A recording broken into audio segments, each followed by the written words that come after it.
Toad is the uncle of heaven. Vietnamese folktale. Long ago, the earth was suffering from a terrible drought. The sun beat down on the dry, cracked ground, plants withered and died, and water was hard to find. Animals and people were losing hope and prayed for the day that rains would come again.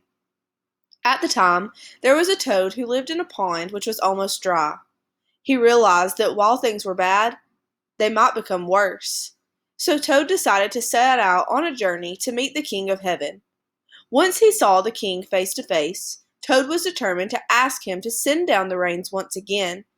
As he started walking, he met a crab who agreed to travel with him.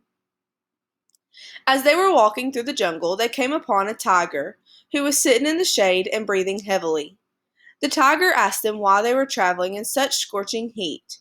Toad explained that they were on their way to see the King of Heaven, to ask him, in person, to bring water to the earth again. The tiger realized that this was an important plan, and he and his family set off with them. Soon, they came upon a hive of bees, who willingly joined the group. Together, the animals arrived at Heaven's gate. Although they tried to push open the gate, they were unable. Looking around, Toad found a large drum, and he began to beat it loudly. When the king heard such a clamor, he wondered who was making that noise. The king was angry and ordered two of his thunder gods to stop them. Seeing the thunder gods, Toad was afraid and started croaking. The tigers, however, showed no fear and immediately charged toward the thunder gods. The crab joined in, pitching them with his claws, while the bees stung them for good measure. When the king saw the thunder gods were being defeated, he yelled, "Stop! Stop! Uncle Toad, tell your friends to leave them be."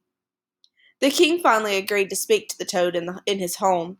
Toad spoke earnestly, telling the king how all the living things on earth would die without rain. He begged the king to end the drought and bring back the rain. The king listened to everything that Toad had to say. He looked at Toad with compassion and promised that he would send rain right away. As all the animals were leaving, the king said, "Uncle Toad, the next time you need rain, you don't have to gather a group of animals and journey here. All you have to do is croak, and that will remind me that I need to send more rain." By the time Toad was back on Earth, the clouds were a beautiful gray, and there was rain everywhere. And from that day on, when toads croak, rain is sure to follow.